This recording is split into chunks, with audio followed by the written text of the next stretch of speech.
They laughed at his cabin under an arch, then came begging for shelter. He was not the kind of man people noticed at first.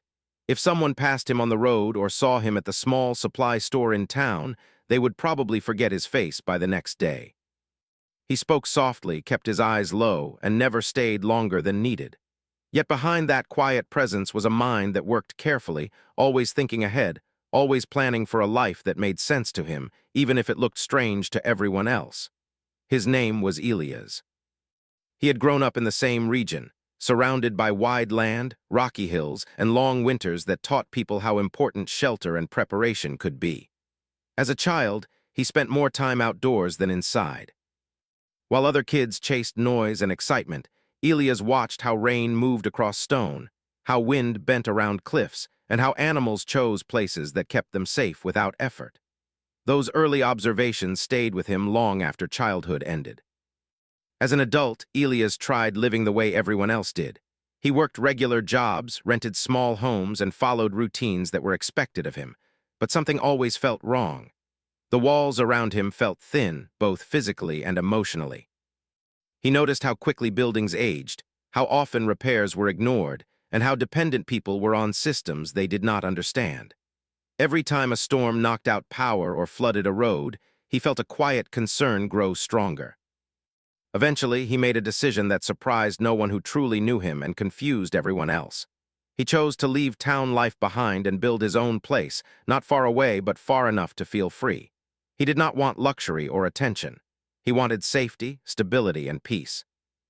He wanted a place that worked with nature instead of fighting it. The land he chose sat near the edge of a valley where stone rose naturally from the earth. Most people passed it without a second glance, seeing only rough ground and uneven rock. But Elias noticed something else. There was a massive stone arch formed by time itself, solid and wide, curving over a space that stayed dry even after heavy rain. The arch was not fragile or cracked. It had stood there longer than anyone in town could remember. While others saw danger, Elias saw protection. He spent weeks studying the area before doing anything else. He watched how sunlight moved under the arch throughout the day. He tracked how water flowed during rainstorms and how snow settled during early winter. He listened to the wind and noticed how the stone curved it away instead of trapping it. Every detail mattered to him. When he finally began building, he did it slowly and carefully. The cabin was small, built from reclaimed wood and simple materials he could manage alone. He did not rush. Every board had a purpose. Every joint was tested twice. The cabin did not press against the stone but rested respectfully beneath it, leaving space for air and movement.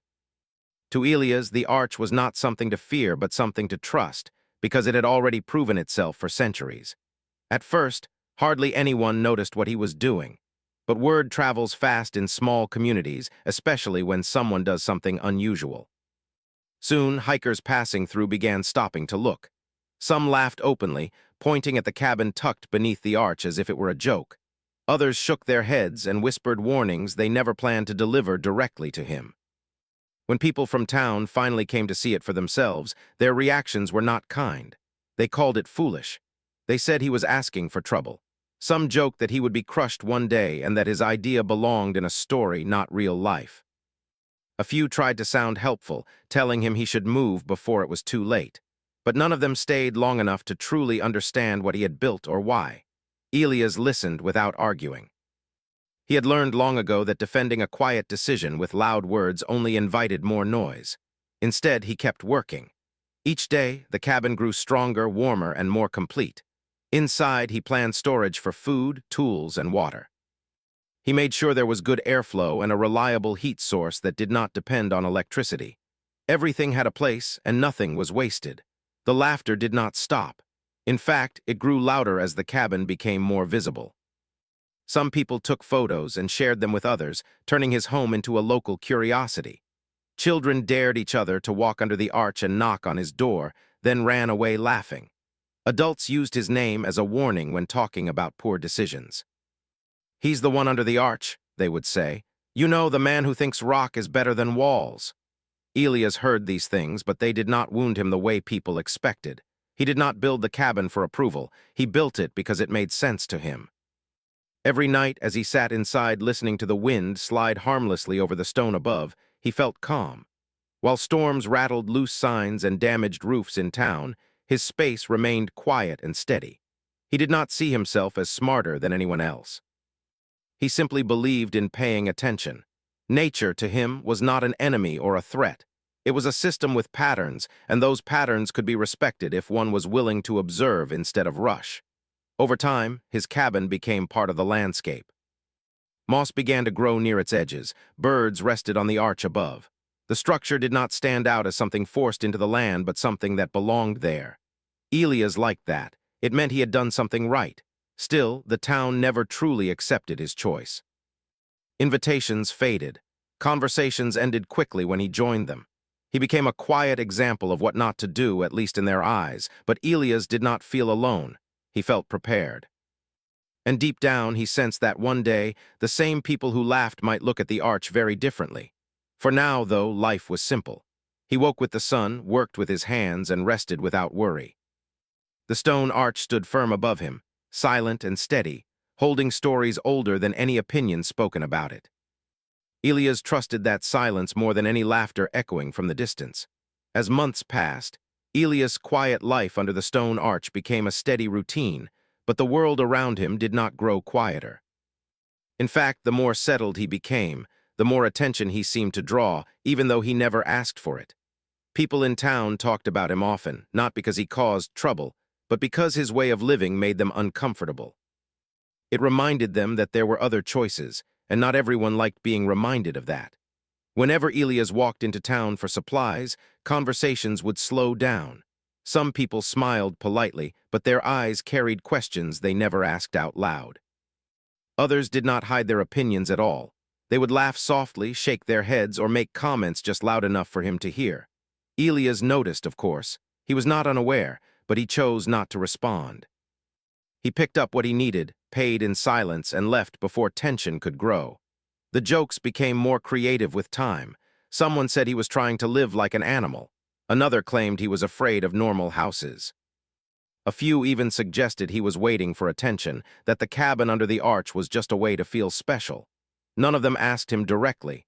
None of them cared to understand. It was easier to laugh than to think. Visitors from outside the town were even worse. Hikers passing through often stopped at a distance, staring at the cabin as if it were a strange experiment. Some took pictures. Others recorded short videos, speaking into their phones with amused voices.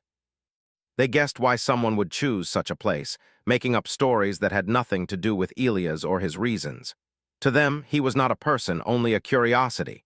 Elias never chased them away. He believed that people would see what they wanted to see. If they wanted to laugh, laughter was their choice. His concern was not their opinions, but his preparation. Each season brought new tasks, and he treated every one of them seriously. As autumn approached, he focused on strengthening what already existed. He checked the cabin's supports, reinforced areas that might weaken under heavy snow, and sealed gaps where cold air could slip through. He gathered firewood, stacking it neatly where it would stay dry.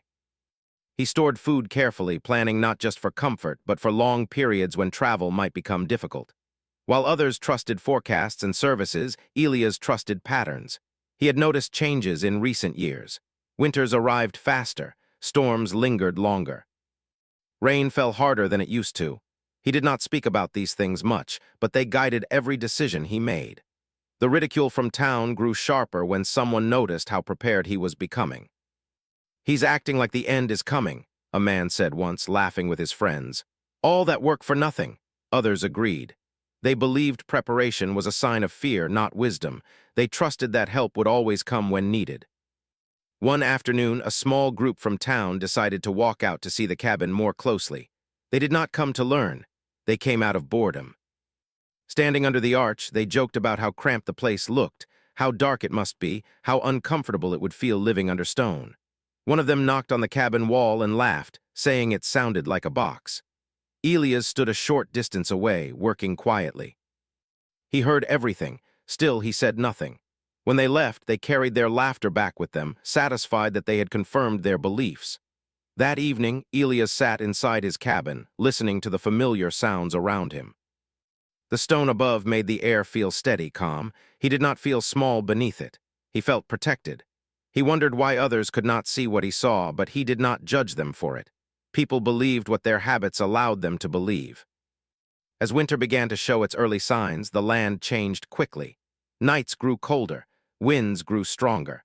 The first heavy rains arrived earlier than expected. Roads near the valley turned muddy, and small streams swelled beyond their usual limits. Town officials spoke about minor issues, assuring everyone that things were under control. Most people believed them. Elias watched closely. He noted how water moved faster than before, how soil shifted in places it never had. He adjusted his routines, staying closer to home, checking supplies again and again. He was not anxious. He was attentive. Meanwhile, the laughter continued. Someone in town started calling his place the cave, even though it was nothing like one. The name spread, and soon almost everyone used it. "How's life in the cave?" they would ask, smiling as if it were harmless fun. Elias would nod and move on. Deep down, some people felt uneasy, though they would never admit it. They noticed how storms damaged roofs, how power lines failed more often, how repairs took longer each time. But instead of questioning their assumptions, they doubled down on them. It was easier to believe that everything would return to normal. Elias did not expect anyone to change their mind. He also did not expect gratitude. All he wanted was to live in a way that allowed him to sleep at night without worry. And under the arch, with the stone holding firm above him, he did. As winter fully arrived, the valley fell quiet. Snow covered the ground and the air turned sharp. Elias' cabin remained warm and steady. Smoke rose gently from its vent, disappearing into the cold air. The arch above showed no sign of strain. It had endured far worse than snow and wind. From time to time, Elias looked toward town lights glowing in the distance. He wondered how many people felt safe simply because they had never known anything else. He did not feel pride or bitterness, only patience. He sensed that change was coming, not because he wished for it, but because the land itself seemed to whisper warnings. And while others laughed and lived as they always had, Elias stayed ready, knowing that preparation often looks foolish, until the moment it becomes necessary. The change did not arrive all at once. It began quietly, almost gently, the way serious things often do. One morning, Elias woke up to a strange stillness. The wind that usually brushed past the stone arch was gone. The air felt heavy, like it was holding its breath. He stepped outside and looked toward the sky. Thick clouds sat low over the valley, darker than usual, moving slowly as if they were unsure where to go. Elias felt a familiar tension in his chest, not fear, but awareness. He had seen this before years ago when weather turned from ordinary into something else. He checked his surroundings carefully. The ground was already damp from earlier rain, and the small stream nearby flowed faster than normal. Nothing alarming yet, but enough to demand attention. By afternoon, the rain began. At first, it was steady and calm. Elias welcomed it, knowing the land needed water. But as hours passed, the rain did not stop. It grew heavier, louder, striking the stone above his cabin with a deep, constant sound. The arch guided most of it away, just as he had planned. Water flowed around his shelter instead of toward it. In town, people were less calm. Streets began to fill with water. Cars moved slowly, sending waves against sidewalks. Still, most believed it would pass by morning. They had seen storms before. This one did not seem special yet. The rain continued through the night. Elias stayed awake, listening. He was not worried about his cabin. He was listening to the land. He could hear distant cracks as soil shifted on the hillsides. Trees swayed harder than expected. The stream nearby rose again, now moving fast and loud, carrying branches and debris. Just before dawn, the wind returned, stronger than before. It pushed rain sideways, slamming it against exposed walls and roofs in town. Elias watched from under the arch as gusts bent trees and tore loose old signs along the road. The stone above him remained still, unbothered. By morning, the valley looked different. Roads were partially flooded. Some paths had disappeared completely under moving water. Power lines sagged under the weight of rain and wind. In town, lights flickered, then went out one by one. People stepped outside, confused and uneasy. Phones stopped working. Radios crackled with unclear messages. Town officials tried to calm everyone, saying repairs were on the way, but hours passed and nothing improved. The rain only grew heavier. By midday, the storm revealed its true strength. A section of hillside collapsed near the edge of town, blocking the main road. Water rushed through streets that had never flooded before. Basements filled, roofs leaked. The sound of breaking wood echoed across neighborhoods. Elias watched all of this from a distance. He did not feel relief or satisfaction, only concern. He checked his supplies again, making sure everything was ready. He lit a small fire to keep the cabin warm and dry. The arch above guided the rain away, channeling it safely down the sides. As night fell again, the storm showed no sign of stopping. Wind howled through the valley, carrying fear with it. In town, people gathered wherever they could find light or warmth. Some tried to leave, only to find roads blocked or washed away. Others stayed in their homes, hoping walls would hold. Then came the moment that changed everything. A loud crack echoed through the valley, followed by a deep rumble. Another hillside gave way, sending mud and rock toward the lower homes. People ran, shouting warnings to each other. Some houses were damaged beyond use. Others stood but were no longer safe. That was when the jokes stopped. People remembered the man under the arch. They remembered the place they had laughed at, the shelter they had mocked. Whispers spread quickly, carried by fear instead of humor. Someone said the cabin was still standing. Someone else said it was dry and warm. At first, no one wanted to believe it. But as the night grew colder and wetter, belief became less important than survival. A small group decided to leave town on foot, moving carefully through water and debris. They were soaked, exhausted, and afraid. They followed the valley path, guided by memory and desperation. Each step felt heavier than the last. When they finally reached the stone arch, they stopped in disbelief. The cabin stood exactly as it had before, untouched by the storm. Water flowed harmlessly around it. Smoke rose gently from its vent, steady and calm. For a moment, no one spoke. They had laughed at this place. They had called it foolish. Now it looked like the safest spot in the valley. Inside the cabin, Elias heard footsteps. He knew they would come eventually. He opened the door slowly and looked at the group standing under the arch. Their faces were pale, eyes wide, clothes soaked through. He recognized some of them. They recognized him too. No one laughed now. The storm raged on behind them, louder than before. And in that moment, the meaning of the stone arch changed forever. The people standing under the stone arch did not know what to say at first. Their breath came out in short clouds, their clothes heavy with water, their hands shaking from cold and fear. The storm behind them roared without pause, as if the valley itself was angry. They looked at Elias, then at the cabin, then at the arch above, strong and unmoving. Shame sat quietly on their faces, mixed with relief. Elias did not ask why they were there. He did not remind them of their words or laughter. He only stepped aside and opened the door wider. That simple action meant more than any speech ever could. One by one, they entered the cabin, careful, almost unsure if they were truly welcome. Inside, the air was warm. Not hot, but steady and comforting. The small fire burned calmly, giving light without smoke. The walls were dry, the floor was clean, everything had its place. For people who had spent hours in chaos, the order felt unreal. They sat close together, some on benches, some on the floor. Elias handed out dry cloths and simple blankets he had prepared long ago, never certain who might need them. He poured warm water into cups and passed them around. No one spoke much. Words felt unnecessary. Outside, the storm grew louder, pounding against the stone arch. But inside the cabin, the sound was softened, broken into distant echoes. The arch did exactly what Elias had trusted it to do. It took the force and turned it away. More people arrived as the night went on. Some came alone. Others came in small groups, helping one another walk through mud and water. Each time Elias opened the door. Each time the same quiet exchange happened. Surprise, relief, silence. The cabin became crowded but not uncomfortable. Elias guided people where to sit, when to rest, when to drink. He kept the fire steady and the air flowing. He did not act like a leader giving orders. He acted like someone who had prepared for a moment that others hoped would never come. As hours passed, fear slowly changed shape. Panic faded into exhaustion. Exhaustion turned into quiet reflection.